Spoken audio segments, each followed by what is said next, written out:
It's time to take a ride on the Steelers Afternoon Drive with our co-hosts, Alan Saunders and Zachary Smith.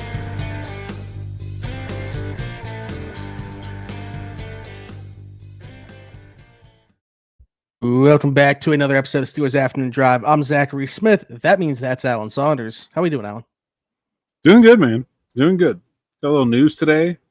Just keeping it rolling through the offseason. The extension as it relates to the Pittsburgh Steelers that we've all been waiting for has finally happened. The one that we were waiting on. Yeah. Omar the big Khan. one. Yeah. Oh, wait. You guys thought we were talking about TJ Watt. Nope, not yet. Omar Khan extended by the Pittsburgh Steelers. Were you aware already of what his contract situation was, that he was coming up for an extension, or because I didn't know when this. I didn't. Usually, I would say that I assumed it was either going to be this offseason or next offseason, but I didn't really know. I don't know that they announced when they hired him. That's what I'm saying. I didn't remember the initial length of contract. I would have assumed 4 or 5 years, so not surprised that we find out this was the last season of his deal, so get a new one. I understand it's my job to have a take here, but I don't really okay. Of course you're going to sign him to a contract extension. He just got here. Why would you want to do anything else? It takes so long to evaluate the job of a general manager that you kind of just have to, even if 2 years into this you decide it was a bad idea. There's no other reasonable course of action here. Yeah, and it's not handing a contract to a player where then that obviously is affecting the salary cap if you have to eat it or anything like that. If they have to eat this contract, obviously, because things do go south with Omar Khan, that's very different than a player's contract going south. So, it's not going to be able to summer in Saint-Tropez. I don't know. It's not good for your organization. Here, let me say this. The consequences of screwing up a general manager contract, the money is the least of the concerns, right? It's how long does it take you to undo the things that were done that caused you to think it was a bad choice, not the money. They don't make that much comparatively. That's not a big deal. I do think, the timing of this is interesting just because with everything that has transpired this offseason and all the turnover, all the swings that were taken on, some big name players here, whether it be free agency or the trade market. I would have been more curious to see how these worked out. In an ideal world, in my opinion, this was one season down the road to see the way that this thing would go. Obviously, we just talked about, we spent a lot of time talking about the Jalen Ramsey, Jonnu Smith trade. How's that going to work out? How's the DK Metcalf contract going to age? How will the decision to, go with Aaron Rodgers as opposed to bringing back one of the quarterbacks that were on the roster last year go? Putting stock into, again, I'm not ageist here with Darius Slay. I understand that he's still a really good player, was last year, but you're putting a lot of stock into a 34-year-old. That's part of the equation for him. Certainly his age has to be. So, not going out and getting another pass catcher to this point. And it's been a conversation for going on 2 years, it's seemingly. So I just think there's a lot of things that I think are going to be interesting to see play out. And to me, him getting an extension before we see those things play out, I don't know if interesting is the right word, but I would have liked to have seen them at least play out one season before this. But again, the timeline is the timeline, right? If they had to give him a contract extension right now, they had to do so. So, yeah, I think generally, I think Omar Khan's done a really nice job. I agree. I think you can see the plan. Their goals are ambitious. It's not going to be easy for them to accomplish them all, but I respect the attempt. I also don't think that is a general manager decision. What the goals of the organization and how difficult of a path they're attempting to go down. That's an Art Rooney decision. The idea that the Steelers are trying to rebuild on the fly while also being competitive throughout, which is really hard to do. That's not Omar Khan's call. That's the job he's being given to do, not his decision about what to do. And I think he's doing a nice job of it. I don't really have are there a handful of negative things that have happened in his 3 off seasons? Sure. But I mean, that's the NFL. It's hard. I don't think there's a whole lot of real criticism to levy toward him. And the other thing is the sort of negatives that we can see. I don't really see a lot of connection between them either. It would be one thing if they were continually getting something wrong, then you would point to that as a potential weakness. I don't see that either. Just a couple random the Ayuk trade doesn't go their way at the last minute. We've talked not loving the inside linebacker process this offseason. Cordero Patterson contract doesn't look great. The trade deadline last year didn't turn out great, but that's I think that's probably the one position, if I were looking at one, would be receiver. Just the order of operations with the way it's gone down since the Deontay Johnson move, basically. Yeah, not having something in place to fall back to ahead of time for trade before they traded Pickens looks very questionable right now, but I think we probably need a season to really fairly evaluate that. I mean, They could go land Romeo Dobbs in a trade tomorrow, and then we'll be like, oh, never mind. That was irrelevant. It didn't matter. You know what I mean? I don't think I'm ready to bury that one yet. And, we can obviously just talk about the body of work up to this point. But what I do want to say, looking forward in terms of getting this extension now, he was going to be the GM, obviously. And I think a big part of this is going to be what that swing at quarterback turns out to be, is going to be a defining move. That is going to be the biggest draft selection, obviously, that they make. And it panning out or not panning out could be will obviously be a massive thing for the organization, but could also be a defining move one way or another in terms of his tenure as well. So he was always going to be the guy to make that selection during the 26th draft. But again, and we wouldn't have gotten an answer within, okay, so even if they didn't extend him right now, would have had his contract would have ran to the point where they had to have extended him before that. We got to that point anyway. We really got to see that draft pick develop. So you can't even say you would have wanted to see that quarterback play out first, because that wouldn't have been an option.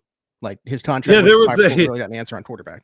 There was Ross Tucker had a take this yesterday. I think it was the Steelers are operating like the GMs on the hot seat, which is I don't know Ross, so I don't like throwing stones in the dark, but that's an extremely dumb take.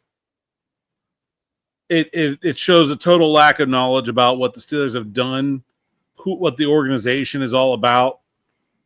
If the Steelers lost every game this year, drafted a quarterback, and lost every game next year, Omar Khan would still be the general manager in 27.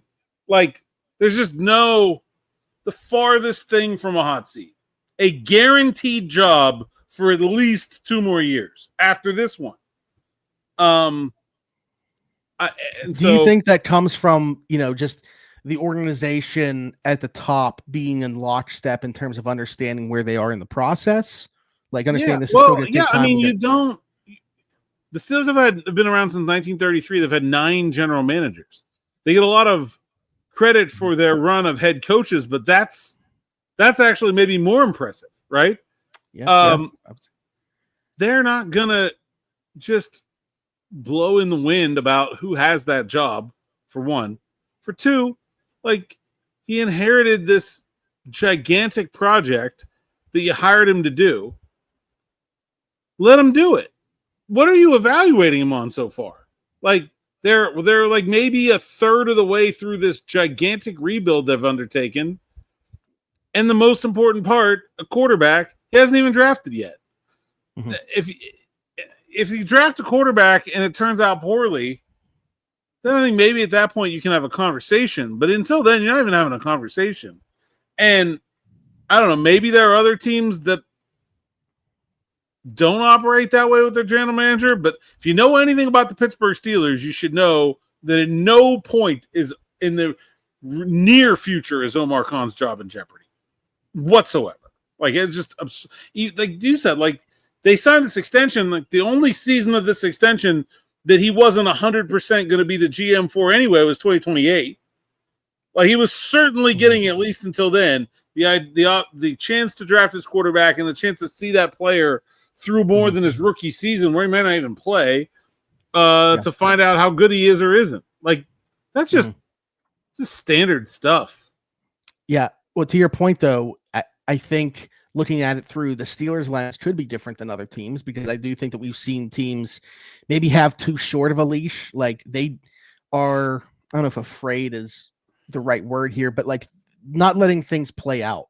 And I think, it's largely because of the success of other teams and trying to get from point A to point B so fast that you're not willing to actually see the plan that it takes to get from point A to point B. That's why I think a lot of this is like the level of trust that you have in Omar Khan to be the guy, like understanding, okay, they're not there right now, but do you at least trust the plan?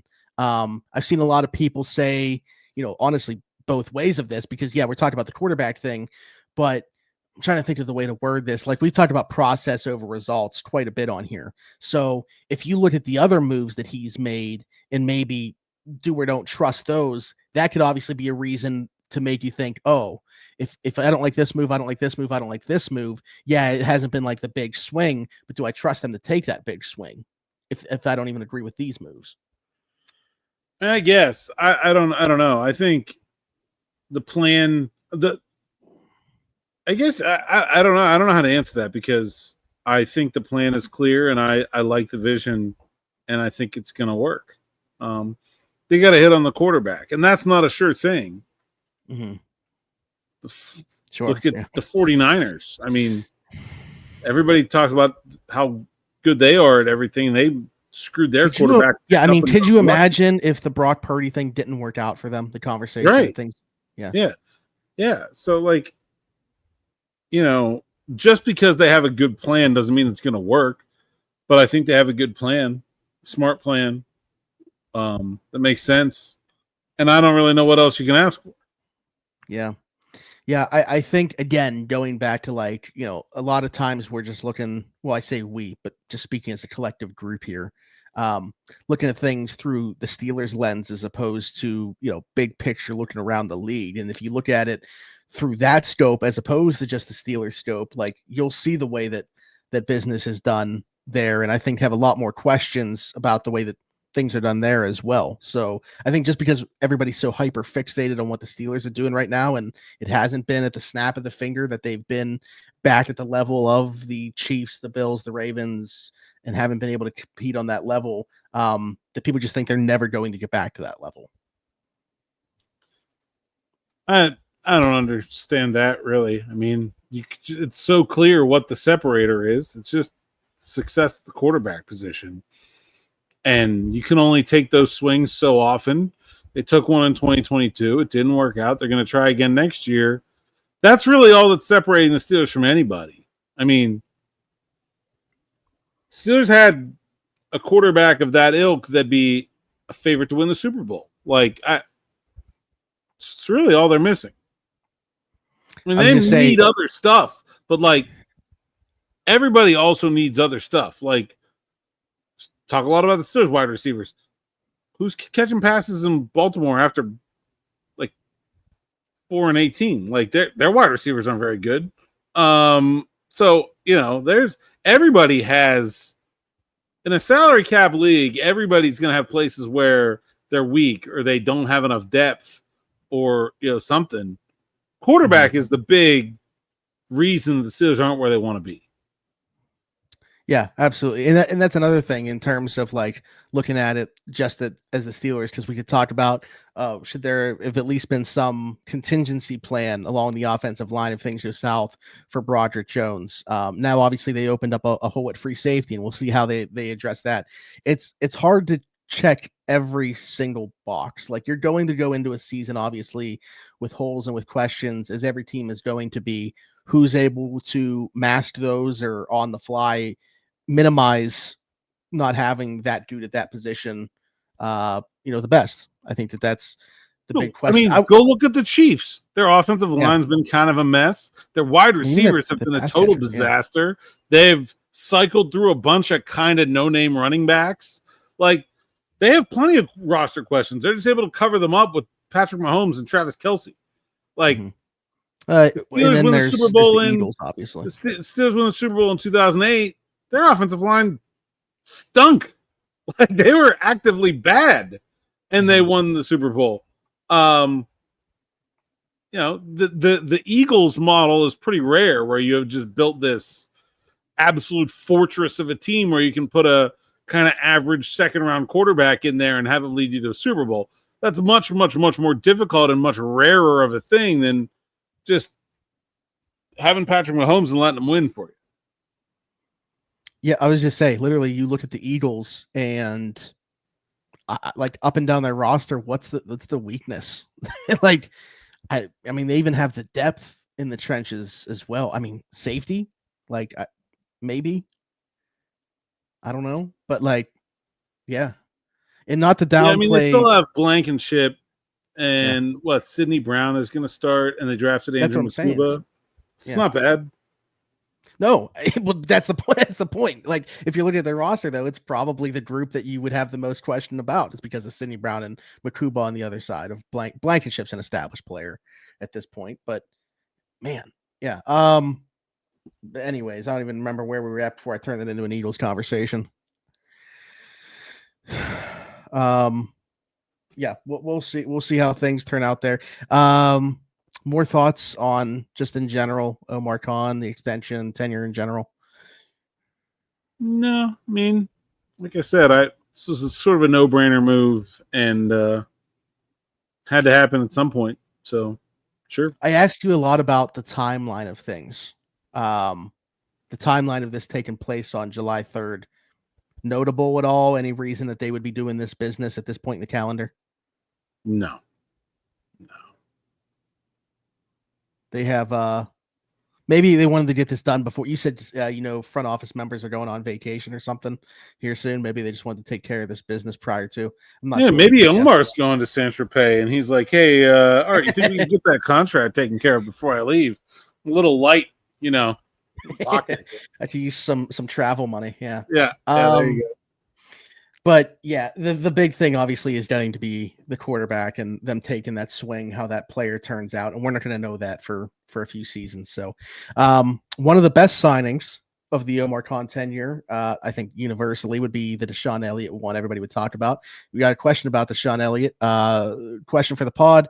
Why not move DeShon Elliott to free safety? He's played strong safety, and that's what his bread and butter skill set is. Instead of converting a corner to free safety, wouldn't it be easier to turn a corner into a strong safety? Or do you think that Elliott is just too small to play that spot? Wait, that second part. As I read that, I was like, wait a second.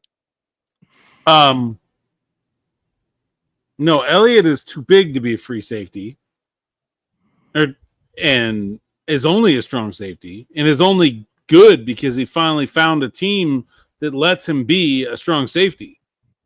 Of all of the players in the secondary, DeShon Elliott is the only one that you absolutely cannot ever move, unless it's to linebacker.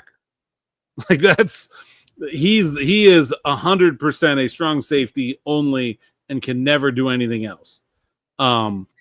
The thing is, he's played some other spots a little bit before, and that's probably why he's had multiple stops in his career and hasn't been a mainstay in any one spot. Yeah, he's huge. I don't see making him anything other than a strong safety make any sense. Yeah, I would. Even Porter as a free safety makes more sense than Elliott. Although I wouldn't do that either. The thing about Porter is that he's probably the worst of their three outside corners right now, but he absolutely has to start because he's the only one that's a part of the future. They invested a second-round pick in him. Next offseason, he's going to be asking for a contract. They have to know whether they have their guy or not. He has to play.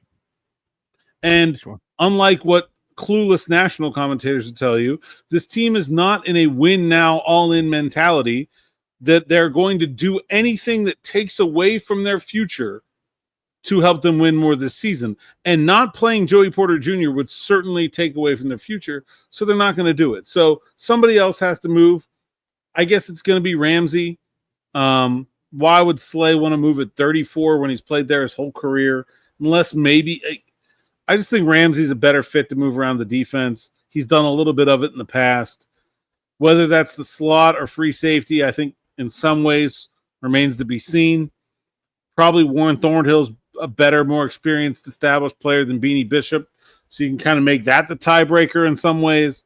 But also I think there's probably, if the selling point to Ramsey is that a move off of boundary corner will extend your career and let you play for another 5 seasons, free safety makes the most sense for him.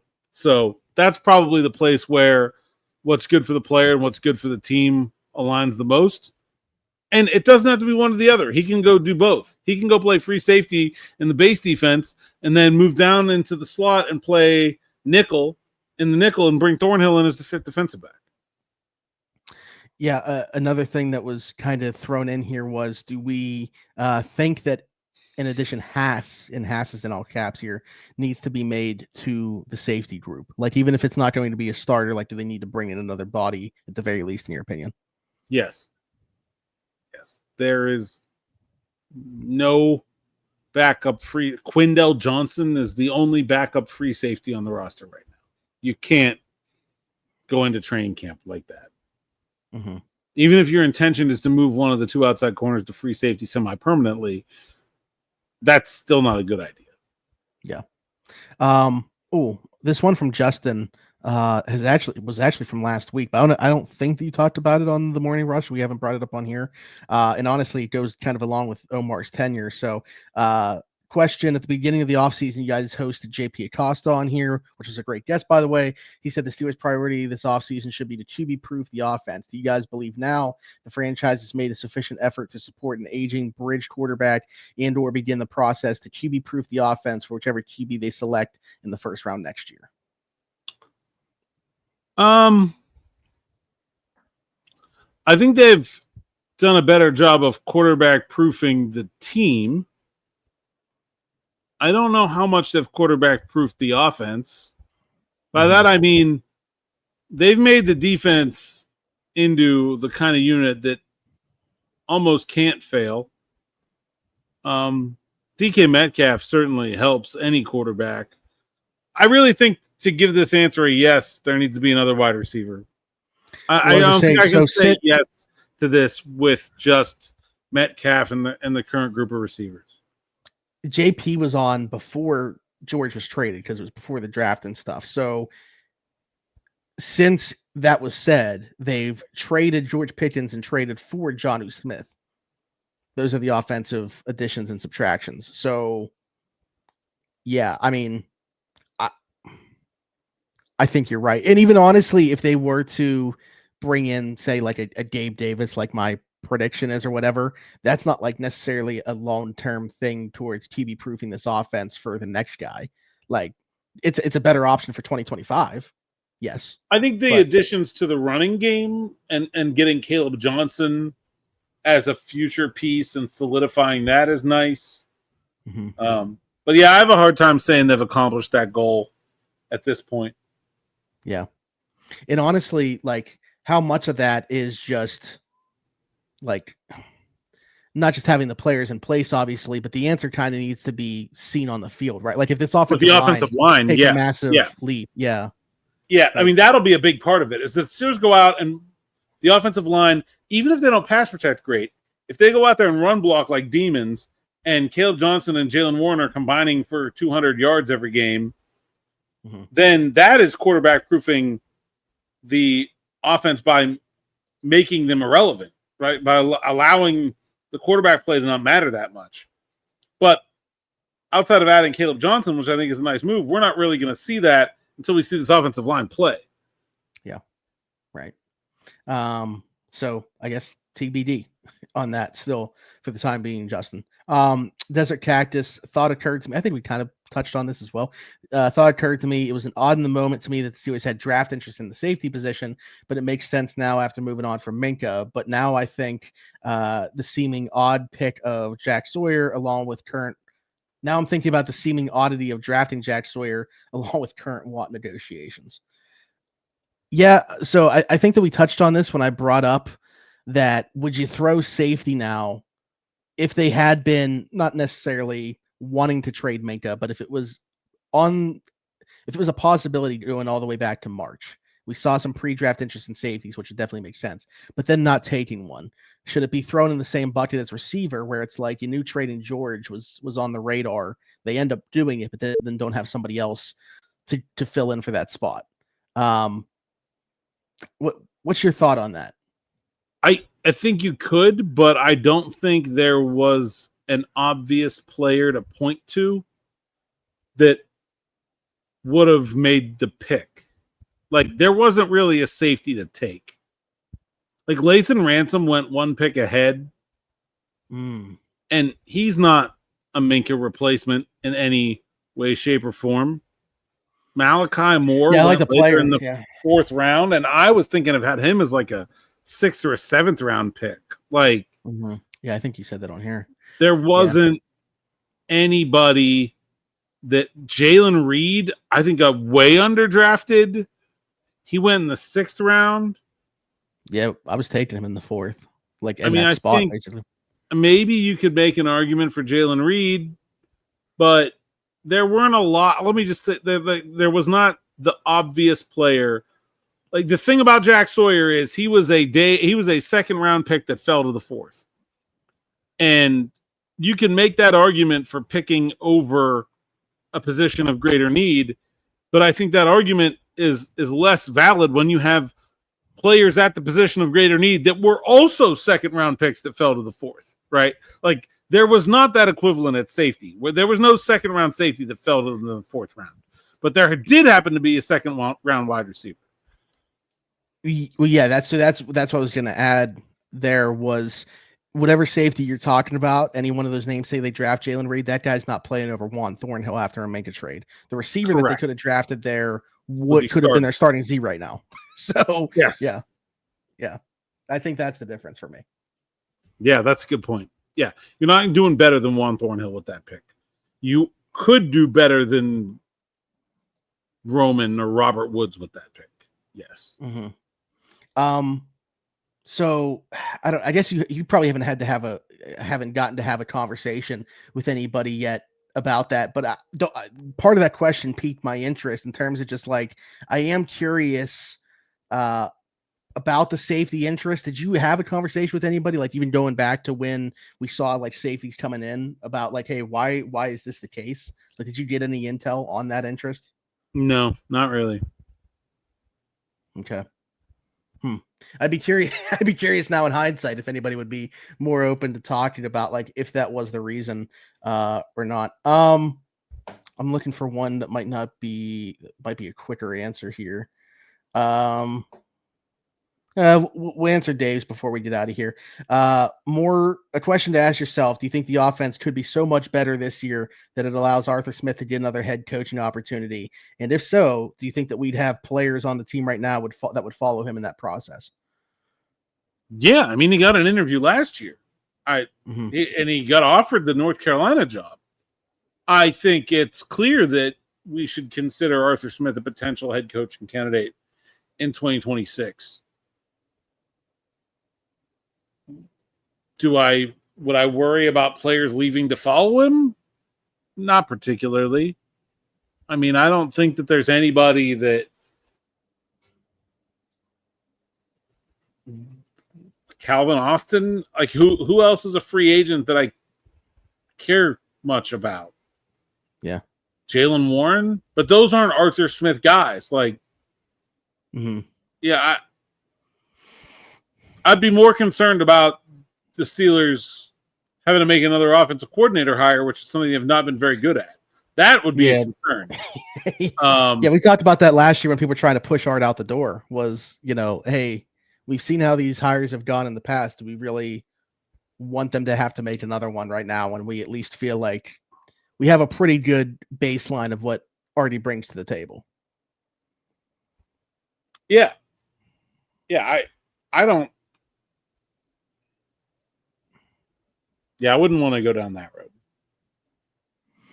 I will say, just to speak to the idea of him getting a head coaching opportunity, like you said, he got a look this year finishing 16th in offense last year. And I think a lot of people, it's because in those circles in the league, look at the personnel that the Steelers had and feel like they overachieved. I mean, they were 11th prior to that 5-game losing streak to end this year, 4-game losing streak, and then the playoff game made 5. If this is a top 10-ish offense, which I don't think is like unattainable, who was the number 10 offense last year? The Broncos.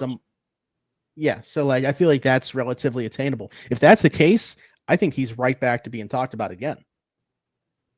I agree.